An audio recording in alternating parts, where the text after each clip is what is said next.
Senior. I'm Bob Sears. I'm the upper school counselor and the director of student services. And it was about 2 years ago, I guess, that I had the pleasure of getting to interview,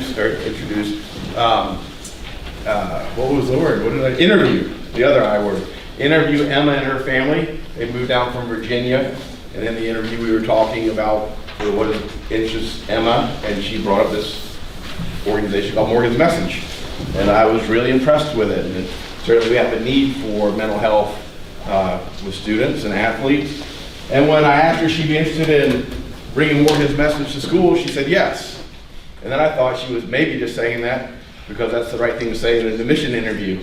And then sure enough, she did bring Morgan's Message to school. It is one of our more active service clubs, 92 active members in it, which is pretty impressive that we have students here who really want to lean into and talk about mental health issues.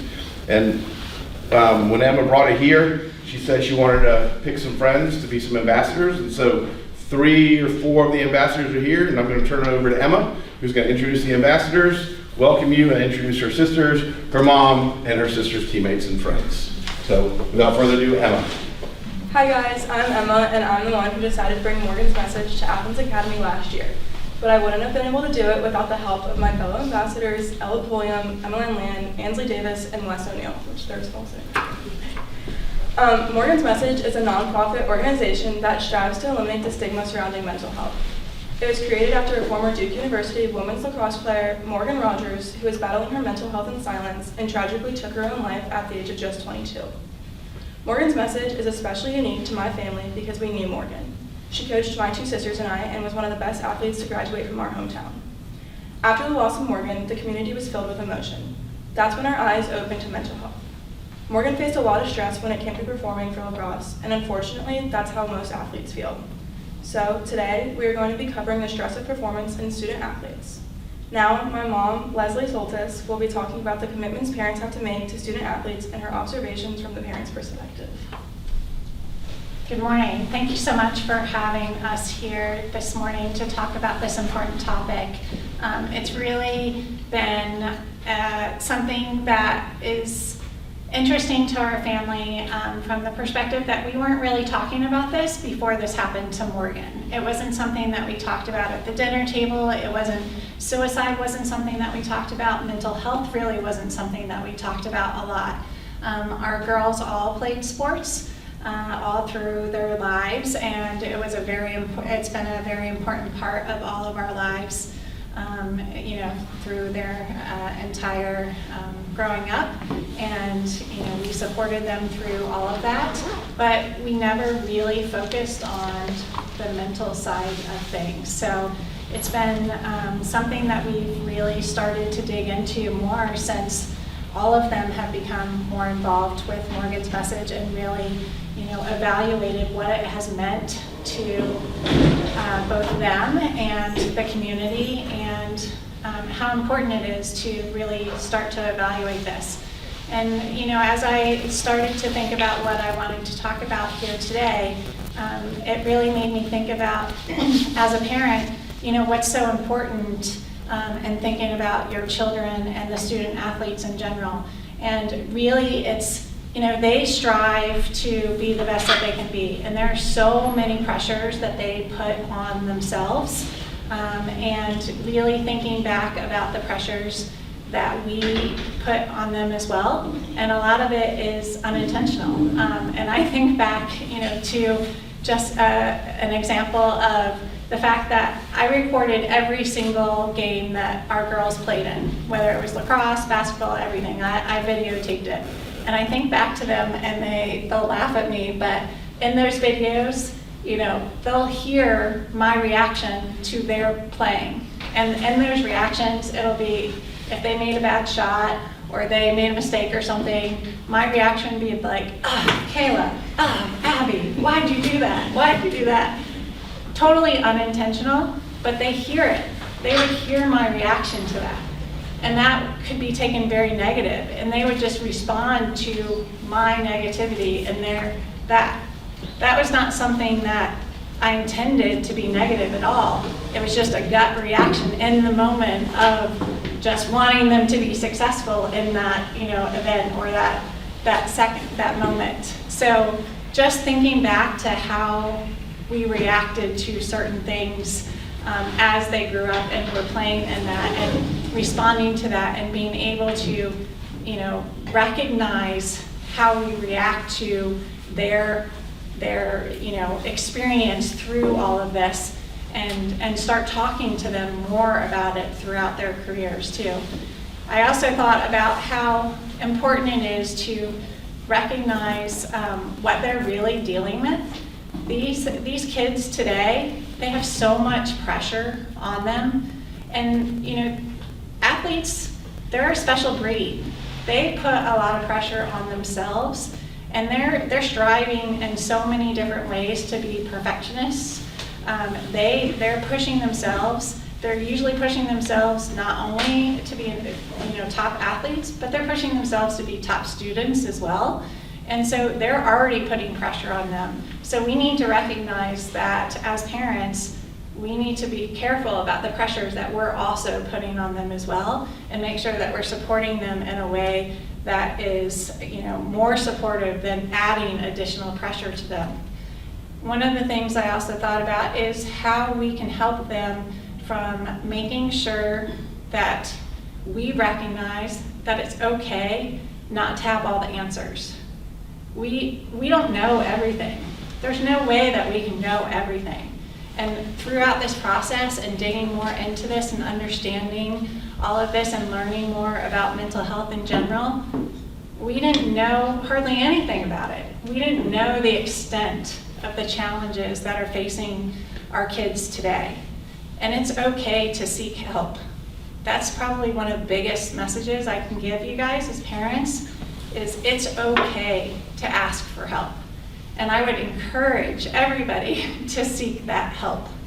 And really, don't be afraid to ask for that help, because it's really, really important that they're seeking help in all avenues from both you, outsiders, and others. But you also seek help and get the information and the support that you need as a family as well and as a parent, because we don't have all the answers. And most of us aren't equipped to know everything and everything to say and everything to do in that moment. So it's really important that we learn as parents as well. And then, as our girls have gone off to college and become athletes at the Division I level, it's been eye-opening, to say the least. We have to recognize as these kids move on to these different levels, they're going into an environment where these coaches, this is their job. Their job is to perform. Their job is to win. That's first and foremost. They need to keep their job. In order to keep their job, they have to win. And some of them will win at all costs. And that is sometimes in conflict with what might be best for all of our children. So we need to be the advocate for our children. We need to be paying attention to what's best for our children. So what I would encourage you to do is to make sure you're paying attention and make sure that you're advocating for your child. And the best thing from that perspective is know what support system they have. Make sure they have a very strong support system in school. Make sure they have a strong support system with their friends in school, and know who those friends are. Know the parents of those friends. Know the teammates of those friends or of your child. Get to know the coaches if you can. Learn about them. Learn everything that you can. And the other thing I would encourage as well is be present. Because it's really hard when your kids go away to college, and it's really hard especially if there's a significant distance between where they go to school and where you live. That was our case when we were in Virginia and our kids came to school here in Georgia. We were 10 and a half hours away. We made it a priority. That was one of the things my husband and I talked about when Kayla first decided to come to Georgia. If we send her to Georgia, it's our commitment to each other that we will go to all of her games. We will be present when she is playing. That was our commitment to ourselves and to Kayla because we wanted to be there. Now, not everybody can do that, and we made that commitment, but you know what it did? It made us see what she was going through as she went through that experience. Because some of the mental health aspects of this, you can't hear over the telephone. You have to see it firsthand. You have to be there and see what they're going through and see how they're reacting to things in the moment. And what you also have to recognize too is all of these student athletes that are coming out of high school and going into college, they're the top performers in high school. They get into college, they're all the top performers going into college. And they think they're going to be the ones starting and they're going to be the ones playing and they're the top dogs going into college. That's not always the case. They're used to being the top dogs coming out of high school, and they have to adjust to possibly not being the top dogs going into college. That plays with their mind. That is hard for some kids to adjust to. That is something that a lot of families haven't dealt with before. And so understanding how that impacts your child's mental health is really, really important. So I would encourage to have those conversations and talk to your child and make sure you understand what they're feeling about that and how they're dealing with that and what they, how they can manage through that, and so that you know how to work with them and make sure that they're working through that appropriately. So those are just some of my tips that I've learned through this process. The other thing I would say too is having multiple girls playing sports, and then also Emma was playing as well, and she was following in the footsteps of both Kayla and Abby. But you have to recognize when you have multiple children in athletics, that doesn't mean that they all have to follow the exact same path. And that works on your children's mental health as well. They feel sometimes like they have to be exactly like the other children in your family. And that's not always the case either. So you need to make sure that you're paying attention to each child individually and what it takes for them and how they fit into the big picture. And they're all unique, and everybody's going to be different. And how you deal with one is going to be completely different than how you deal with another. And that's where I go back to, we don't have all of the answers. None of us have all of the answers. So the biggest thing I can say, like I mentioned previously, is seek help. Ask for help. Don't be afraid to ask for help. I never would have thought that we would have been looking for outside assistance. We can figure it out, why can't we figure it out? Parents just figure it out. That's what you do. But we don't have all the answers. So I would encourage you, if there's challenges that you and your family are going through, definitely look for some outside assistance.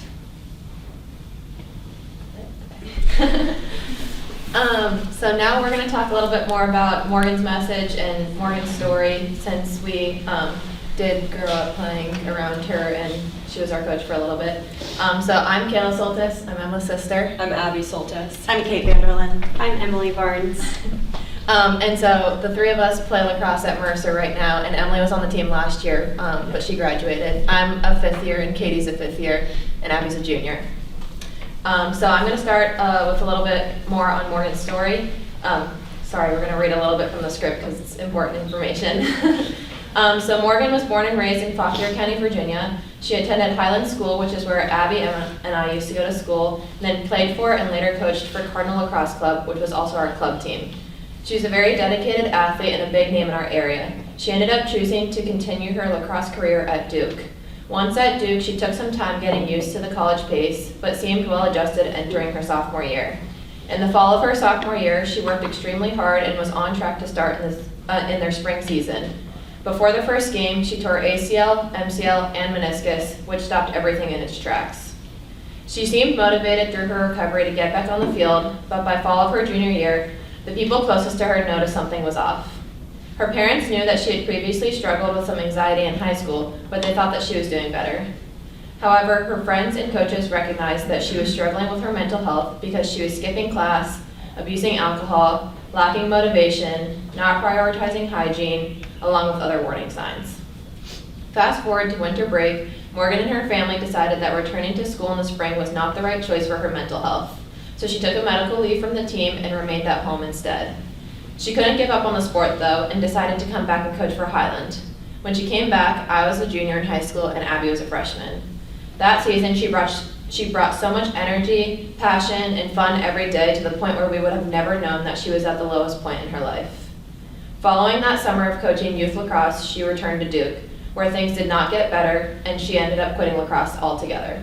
This was a very unexpected decision by Morgan because she was an incredibly dedicated athlete who followed through with anything she put her mind to. Her decision showed that how she was truly feeling inside. Unfortunately, on July 11, 2019, Morgan could no longer deal with the emotional struggles and she committed suicide. Morgan was our coach, but we would consider her more of a friend. She was only a couple years older than us and was like an older sister figure. She was always there for us and truly prepared us for Division I lacrosse. Like I said, she was struggling badly and we had no clue. She later revealed to her mom that coming back to Highland and coaching our team that spring helped her make it through that year. Unfortunately, that was only temporary. To cope with their tremendous loss, Morgan's friends and family started this organization, Morgan's Message, as a passion project, and it has now extended larger than anyone ever expected. One of the reasons for that is the startup of Morgan's Message Education Program. The Morgan's Message Education Program motivates students to become active leaders on their campuses and in their communities. Morgan's Message strives to eliminate the stigma surrounding mental health within the student and student-athlete community. We aim to expand the dialogue on mental health by normalizing conversations, empowering those who suffer in silence, and supporting those who feel alone. Together, we are working to raise awareness about the struggles and challenges we face so that we can manifest change, eliminate the stigma, and truly save lives. 3 years ago, the four of us took the step to bring Morgan's Message to Mercer, like Emma did at ACAD. We started by presenting to our team with the main goal of just sharing our passion, and it has turned into something much bigger for us. On our campus, we now have a platform to talk to all of our athletes. We have presented 14 times to various teams, groups, administrators, and administrators on campus. We attended 5Ks for mental health, held dedication games, joined fraternities for fundraising events, and partnered with local businesses to donate some of their proceeds to Morgan's Message. In participating in all of these things, we are spreading awareness about mental health and starting the conversation among different groups of people. Being on a team of over 40 girls can be isolating at times. When I came to Mercer, I didn't think I could find a way to open up to all the other girls, but Morgan's Message changed that. Losing Morgan was the first time I had taken a step back to think about my own mental struggles, but I didn't expect anybody else to feel the same way. Simply by starting the conversation and opening the door to vulnerability, we made it more acceptable for our teammates to talk to each other about our struggles without fear of being judged. We are together for hours every day, so it's not hard to tell when someone's having a tough day. Because I have been exposed to the dialogue around mental health, I feel much more comfortable checking in on my teammates and offering support that they may need. Each time we talk about it, we are further eliminating the stigma surrounding mental health. We also have the option on our team to take mental health days when things start to get too much to handle. This allows us to take a break from lacrosse for the day and assess what we need to do to improve our mental health going forward. As athletes, we face unique struggles that not everyone can relate to. Katie is going to talk more about some barriers that athletes at the collegiate level might experience.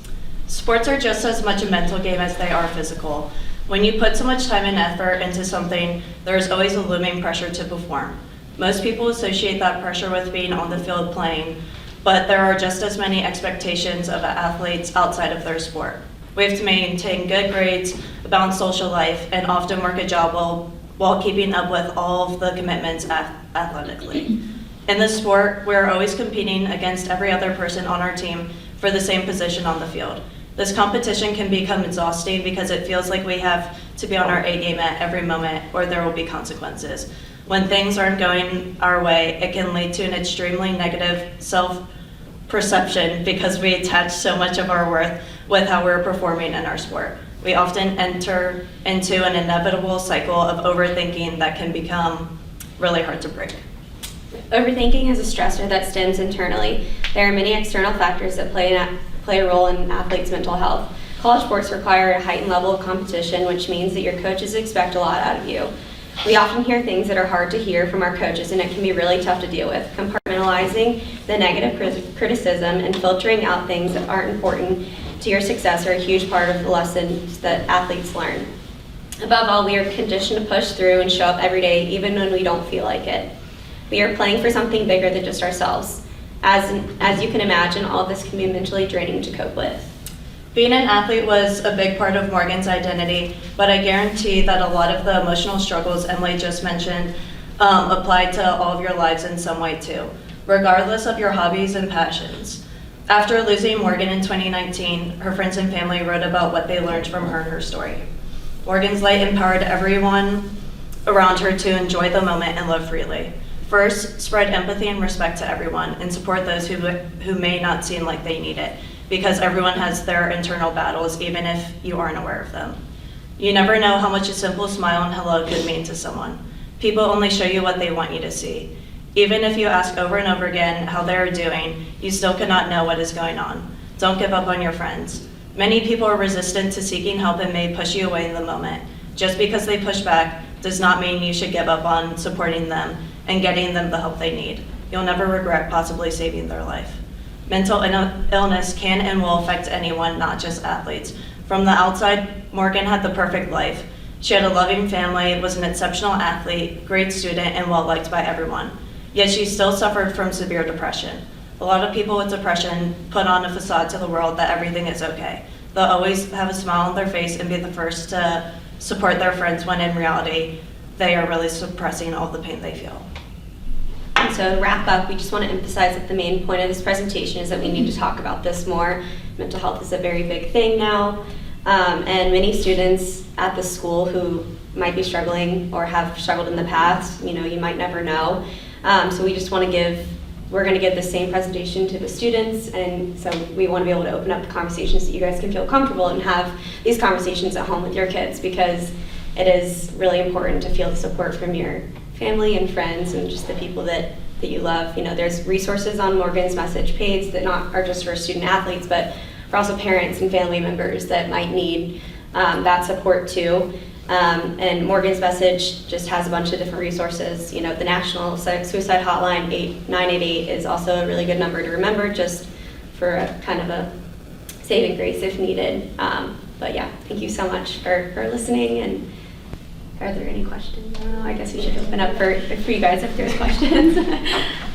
But if not, that kind of concludes our presentation. I was just curious, you mentioned the mental health days. Was that like something the athletes asked for, or the coaches, and how does that kind of work? You just have to tell them hey, I just need this day off from practice, or? So we can go into our coach's office, and we don't have to necessarily explain what's going on, but it definitely helps. And she'll let us take the day off of practice. And it doesn't necessarily just have to be a day. We can use a week or anything just on a need basis.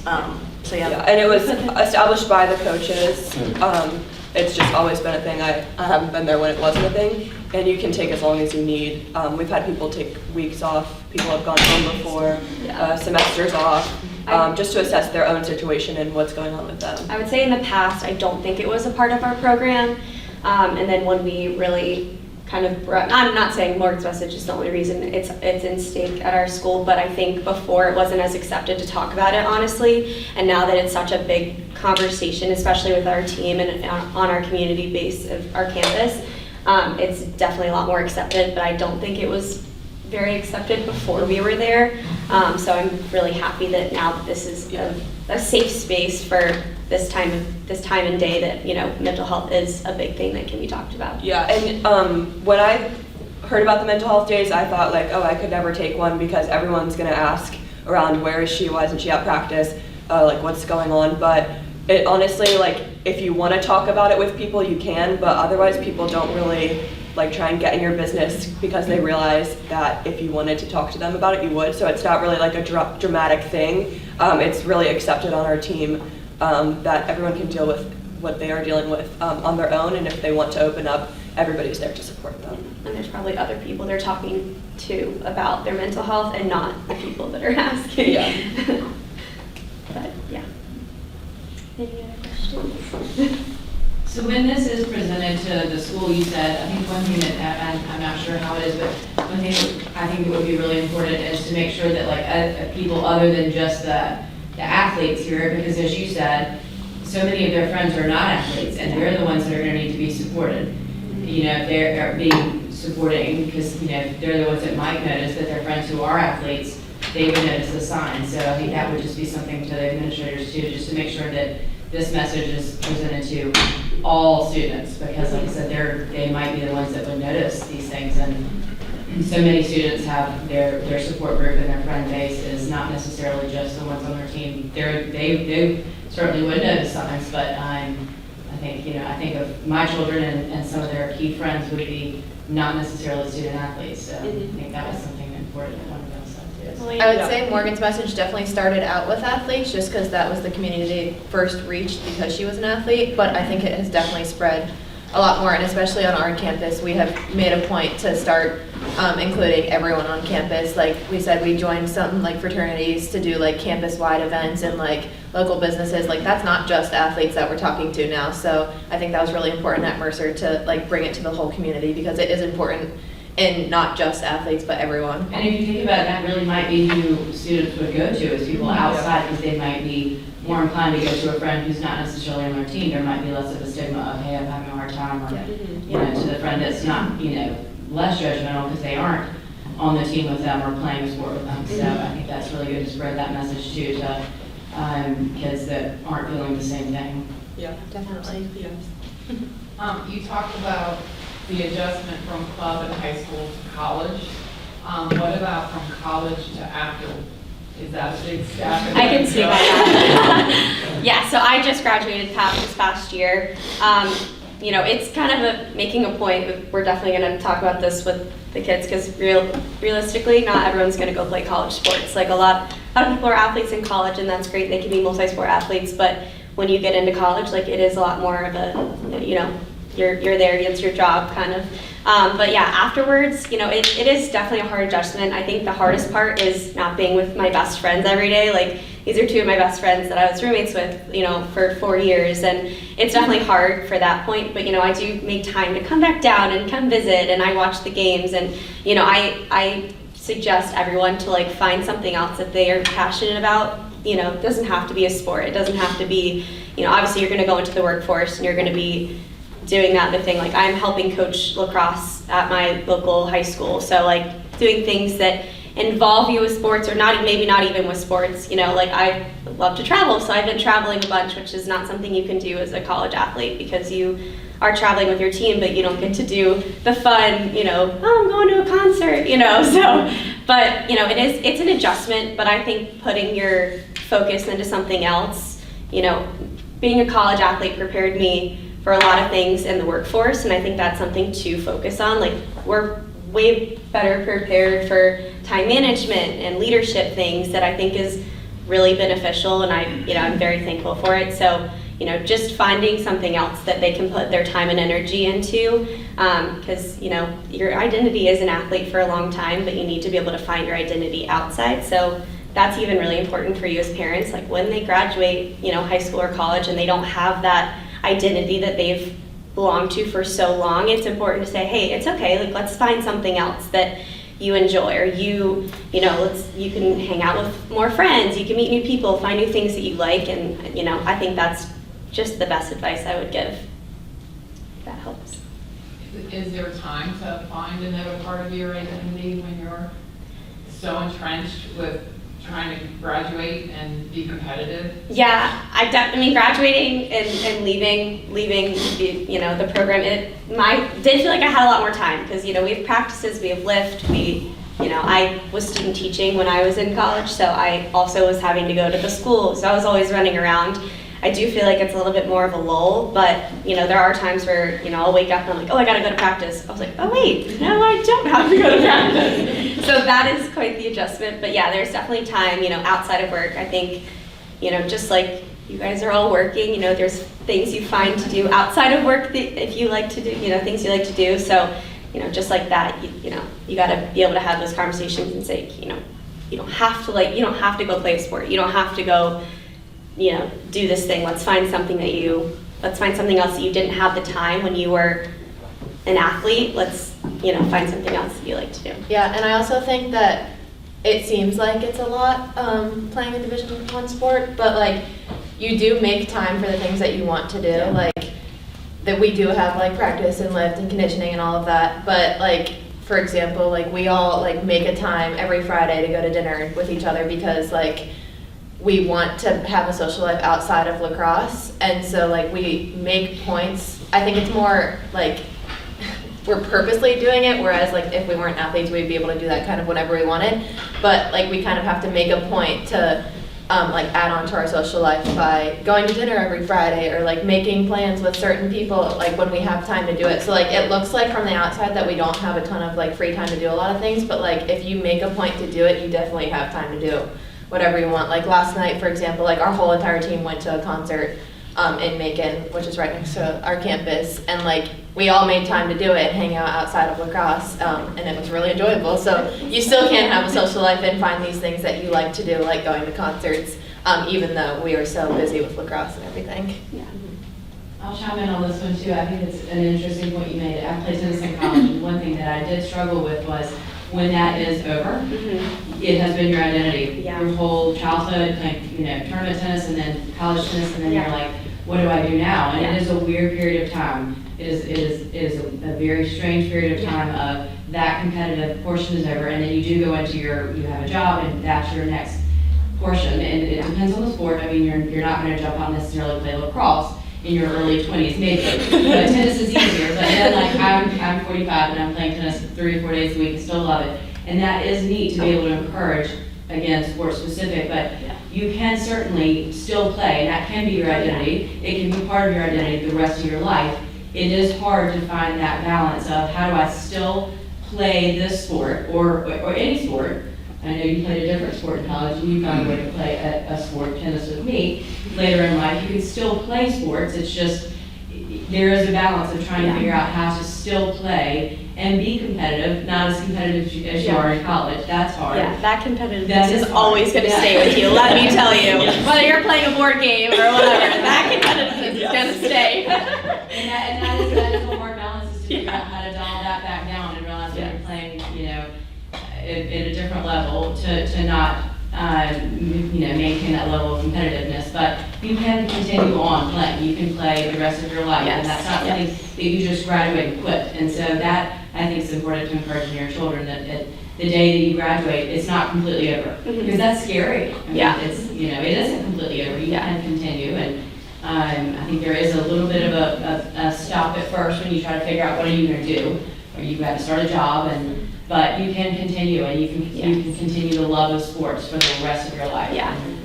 I mean, that's, I think, encouraging. Yeah, no, I agree. I mean, I've really gotten into pickleball now that Yeah, because I don't play lacrosse. I mean, I do coach. I think that's something where, when I graduated, I was like, all right, it's the last time I'm touching my stick, which is not the truth. Now I'm coaching a little bit, but I'm not saying that's going to be a long-term thing. But like that competitive thing, it's always going to be there. So now I'm like, I'm going to find a new sport I can try. Like, this is great because, like we even played pickleball sometimes near campus, and like it was always fun. So I was like, I'll go find something else. So whether it can be a sport, it doesn't have to be, but as athletes, it's probably going to be a sport because I like to be active.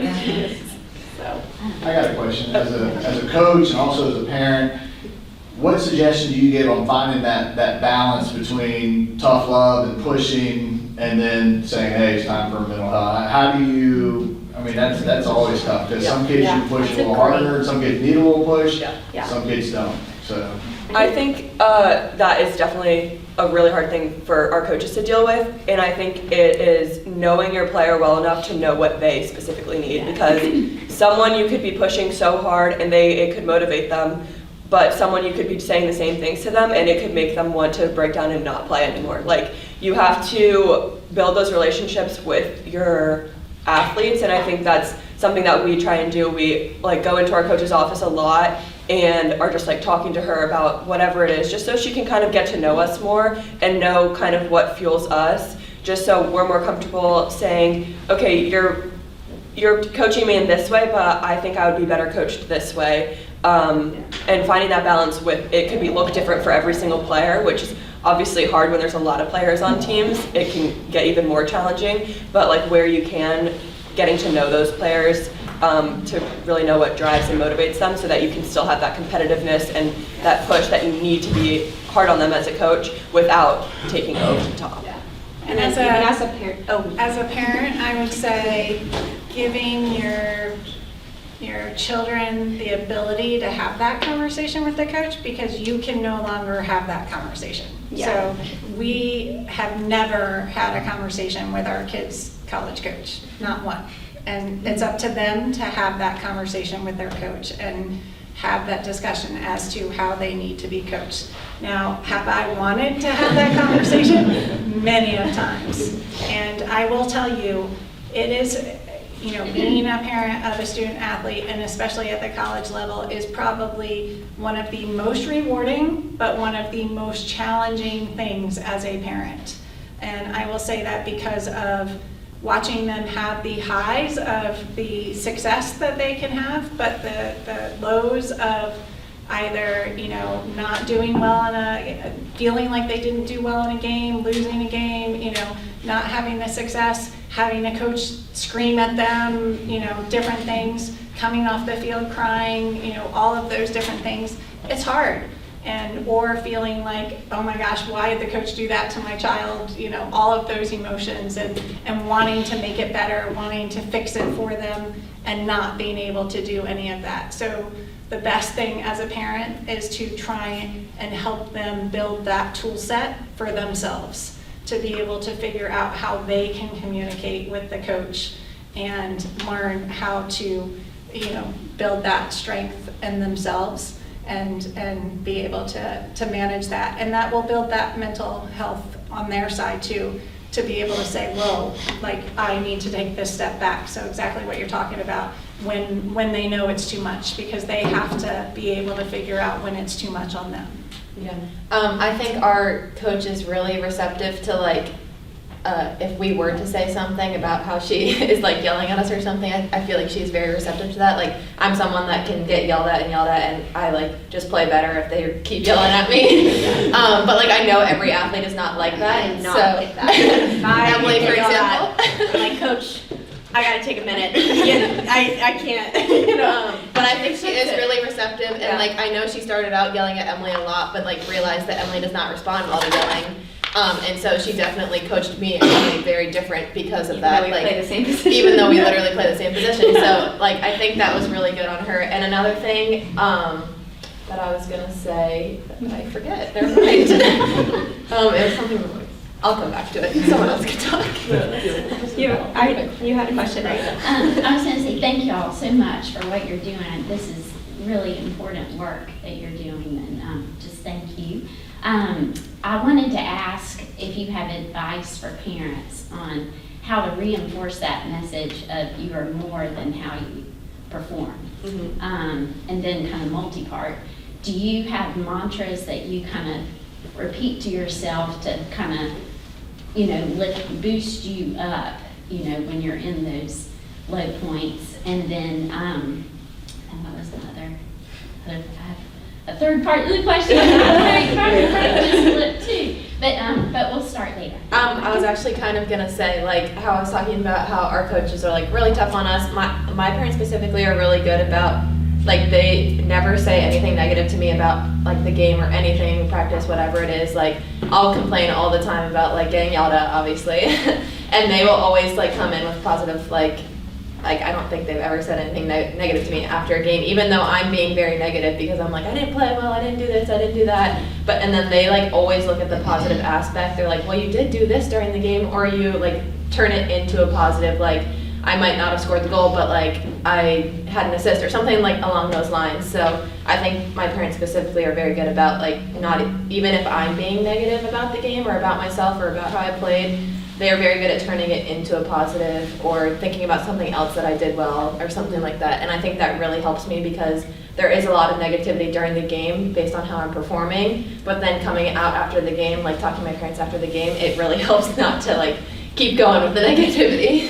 And I think like emphasizing or to show your athlete or your kid that they are more than just an athlete. When we come off the field, our parents are more like, how are you? Not, oh my God, this happened in the game, blah, blah, blah. They don't do that until we bring it up. So it's more of like checking in on how we are doing. I mean, they only see us a few times during the semester because we're playing all the time. So just like checking in with us about our lives, not just about how we're performing in the sport, or when we're texting or calling, they're not asking, oh my God, how was practice today? Like, unless we want to talk about it, they're really checking in on us and how we are doing, unless we bring up something about the sport. So I think that's something important too. Yeah, I feel like my parents have done a good job of like validating like my feelings and all that. And like, I'll go up to my dad after a game and I'll be like, oh, probably should have had that save, but then he'll just play devil's advocate and he'll say, well, you probably shouldn't have had these other saves. So like, he kind of takes like my mistake and turns it into a positive, like they just said. And then also learning that, I mean, we're not gonna play this sport forever. And so it's more about the person that you become while you're in college, and like playing that sport is something that I've learned is more important to me personally, because I care if I'm a good person or not, but like I have like a month left of lacrosse. Yeah. So being a good person is more important to me at this point. Yeah, I agree. My parents have been supportive. I would say, to your point of like, what do I say when I'm kind of in a mental block or something, like controlling the controllables is like a huge thing. Like sometimes like the refs are having bad calls, or you're getting yelled at by, there's not a slide happening, or whatever the case is. Like those are not things necessarily you can control. And then also like, you know, you're prepared. We've practiced for this whole week. We've done scout, we've watched film, we've done all these things. Like we've prepared. Like it's not going to fall just on you. You know, it's not golf. We're not the only athlete in the competition here. So, you know, we do have like support in that way. So I think like controlling the controllables and kind of just like knowing like it's not all on us. It is a team sport. We have, you know, we always say like there are 7 other players that get to the, you know, they get the ball. Unfortunately, if it gets through the goal, you know, it's not just on the goalie, you know, there's 7 other people that could have helped with that, you know. So you kind of just like taking that little ounce of like, it's not, the pressure's not 100% on you. And I think that always kind of helps because I'm like, oh yeah, you're right, I'm not the only one here, so yeah. So the importance of other people outside the team, because we have a great other trainer that is whole child focused, and so we utilize her, Lenny, in our practices. She's around our athletes pretty much every day. Yeah. And so she's always watching, and then she's also watching all of us, you know what I mean? And so maybe the importance of having advocates that are within the team or within the community, and so how important roles of trainers are for you all as athletes.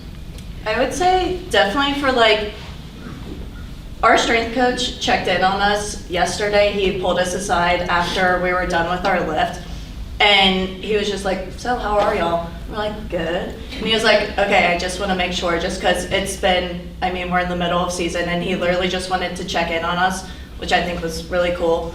But also he advocates for us when we've had like a tough week of like games or practice, and he'll cut back on our running and stuff like that. So yeah, definitely And big also advocate. like people that they're not your coaching staff. So you can be like, whew, like I need a minute. Like, can we take a walk? I need to take a second to like flush out what was said, you know, taking the message, not necessarily the tone maybe that was being given. And, you know, be like, okay, I need to just like, you know, maybe fake stretch me for a second so I can get myself back together or whatever. I've definitely had to do that, you know, like, okay, my hamstring really hurts. Can you take me out of the drill for a second? Whatever the case may be. But, you kind of like can rely on someone who like is there. She sees everything happen. You know, parents don't really watch practices. I don't know if they're allowed or whatever, but you know, they're not there with the kids when they're getting having this constructive criticism that they're getting, the trainers are there so they can kind of be that support that like, they're not going to coach you because that's not their job. They can kind of be that extra support. So I think that's always something that's great with trainers too. Yeah. I hear y'all's examples with coaches that get it, parents that get it, and then you want the athlete to get it, and so that these conversations can happen. Do you have any advice for high schools for the high school to get it? So we're talking about the culture of multiple programs, the athletic director. We had one example of a trainer that maybe sees multiple sports, has a unique perspective. Do you have any other advice from your high school days that would make the entire athletic department more healthy?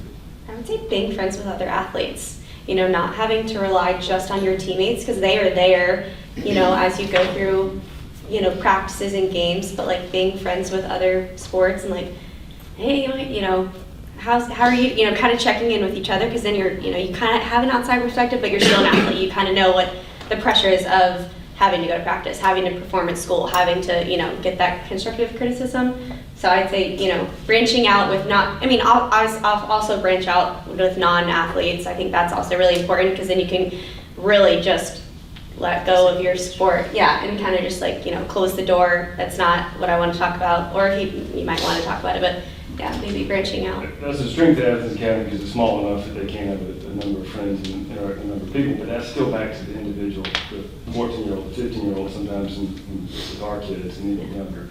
Can you think of it at a level that would be helpful for the administration and for volunteer parents and for athletic directors? How do they keep a pulse on what's going on? See, it sounds like y'all done a great job when you're Mercer lacrosse team that you communicate well with your coach and the message has been received. So until that coach changes, that culture is getting stronger and stronger, I imagine. Y'all got great examples of it, but that's not the case with every coach. Do you have some advice, and specifically maybe thinking back in your high school days, since we're here at Athens Academy, that would make the whole school healthier in that sense? Well, it's interesting too because Morgan's message is breaking out into the high schools and trying to do more involvement at the high school levels to infiltrate at that level to break down to start even earlier. So it's at a lot of the college environments, but I think it's important for the athletic directors to get on board too because they control a lot, and so if you're going to get the mental health awareness in the environment, it starts there and at the head of school for ensuring that you have the support system for the entire school. So, what Mr. Sears is doing, supporting this environment, I think is fantastic. And I think just, like we said, it's not just in the sports environment, but it's across the entire community. And so I think just continuing to talk about it and have more of these types of events that broach the subject across, but bringing in different segments of the community together to have the cross-pollination and the discussions. How does it impact certain segments of the community? And then, get more and more people on board to then broach it with, address certain teams at certain times, have the athletic director bring in, certain segments of those different teams and have, coaches get on board, they have trainings that are available to send them to, introduce different things. And that's, that's a big deal because the coaches impact a lot of this and the impact that they have on these student athletes, you'll hear that's a big deal to how children, and especially children at such a young age, how they're processing this information. And so, you'll have coaches at the high school level that are the kids' best friends, but then you'll have kids, coaches at the high school level that they're a challenge to deal with. And so, not that, I don't know a lot of the coaches here necessarily, but it's not the same everywhere. So I think it is important to understand the landscape of across the board and to just trying to involve everybody throughout the entire community. We've heard from some parents who shared some things. These have changed the landscape of everything. So Middle school talent shows, one of our favorite events. Kids get on stage, the community supports those kids whether they're talented or not, and it's really awesome and fun to watch. We're having a hard time. We did Luminaria, some of you were there last night, but some children don't want to get on stage because of this, right? They don't want to be filmed and find themselves on some page without their awareness. So it's hard being a kid today. You know, these numbers are real. In fact, I would suggest they're low. In fact, it says 2020. 2024 numbers are much higher. It's much worse for kids now than it was pre-COVID. I would encourage you to think about Jonathan Haidt's book that just came out last week, The Anxious Child. It's really kind of demonizing what this is doing to our kids.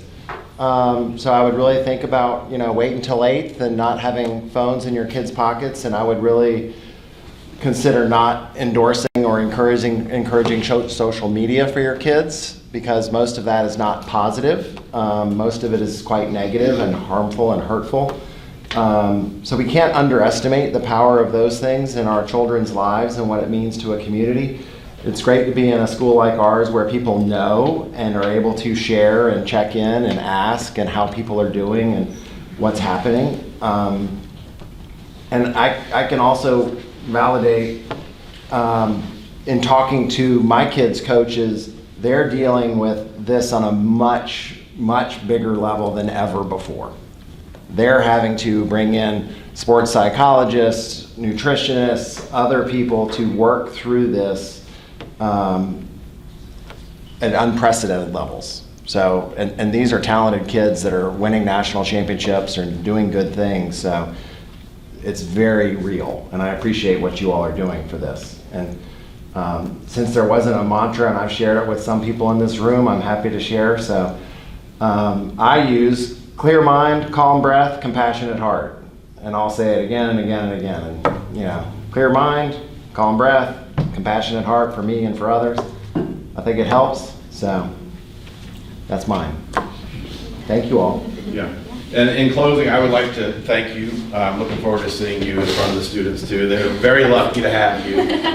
It's a different audience, of course, than it is with a group of parents. But to the parents, to address, one thing I failed to do in the introduction is to introduce the faculty sponsor of Morgan's Message, and Coach Brian Lane is here. He is one of our strengths coaches, and he was instrumental in sort of bringing in a third of the upper school students are part of Morgan's Message. And they're not just athletes, right? I mean, to that point.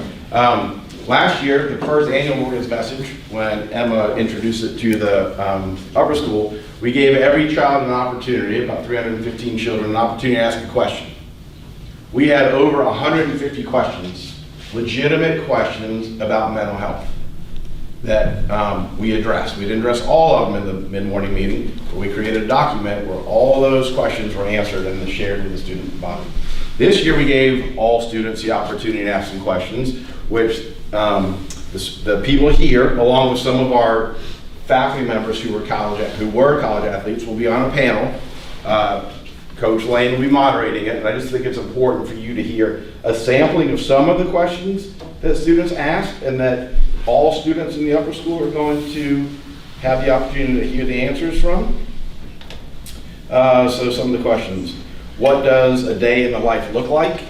Has there ever been a time when you felt like it was best to quit your sport? And if so, what did you do? How do you deal with friends, social life, etc. outside of school? If you are injured, what would be your best advice for when you're feeling lost or down? What are your strategies for managing anxiety about games, meets, competitions?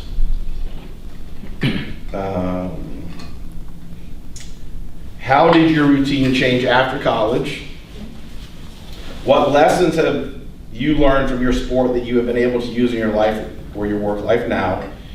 And then how did you cope when you finished competing in your sport? So those are some of the questions. Right, yeah. They really do spend time thinking about it. If I could share the mental health questions that they all asked last year, you'd be amazed at what the children are thinking about.